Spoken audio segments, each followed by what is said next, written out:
Moses Moody, pinosterize ni Scottie Barnes. At Steph Curry, napahanga ni Kuminga. RJ Barrett, pinatahimik ang crowd.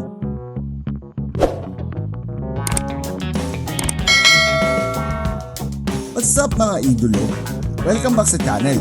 At ito na ang full game recap ng tapatan ng Golden State Warriors kontra Toronto Raptors sa today's matchup.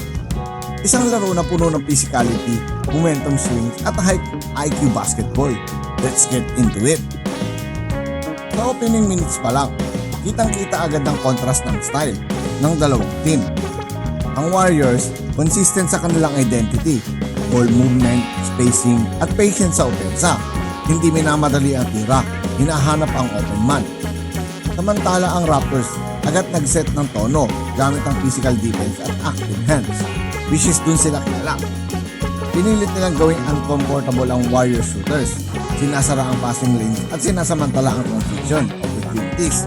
Resulta, di kita agad ang laban sa first quarter.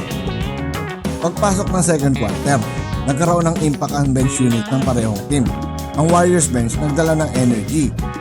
May hustle plays, extra passes at timely baskets na nagbigay sa kanila ng momentum. Pero ang Raptors hindi nagpahuli. Hustle ang puhunan, second chance points, offensive rebounds at mabilis na balik sa depensa. Kahit may moments na tila lalayo ang Golden State, agad din itong nabubura ng Toronto. Sa halftime, malinaw na open pa ang laro para kanina man. Pagbalik mula halftime, dito na naging test match ng laban. Ang Warriors sinubukang bilisan ang tempo, mas agresibo sa ball movement at mas kumpiyansa sa perimeter shooting. Nagresulta ito sa maliit na scoring run. Pero credit sa Raptors, dahil nag-adjust agad sila, mas naging disiplinado sa rotation, mas agresibo sa drives at mas kontrolado ang possessions. Palitan ng runs ang nangyari. Isang run ng GSW, may sagot agad ang Toronto. Ito ang quarter na walang gustong bumigay. Sa final quarter, ramdam na ramdam ang bigat ng bawat possession. Ang Warriors dala ang experience, mas naging maingat sa decision. Hindi minamadali ang opensa, pinipili ang tamang shot at inaalagaan ang bola. Ang Raptors naman, all out hanggang dulo. Tuloy ang pressure defense, tuloy ang attack mentality. Kahit dikit ang score o nasa likod, walang sign ng pag-give up. Isang basket lang, isang stop lang, pwede magbago ang takbo ng laro. Sa huli, nanalo ang Toronto Raptors kontra Golden State Warriors sa score na 145-127. Naghalimaw sa laro si Immanuel Quickley na may 40 points, 10 assists, at 11 field goal makes.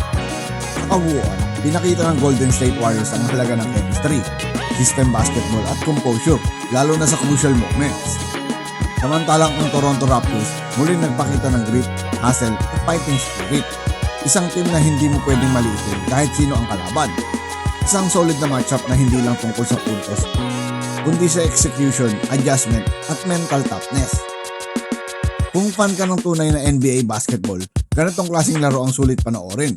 Kung nagustuhan mo ang recap na to, huwag kalimutang i-like, i-share at mag-follow para sa marami pang NBA Taglish recaps. Once again, this is your Spotlight and Sports. Maraming salamat mga ka-sports.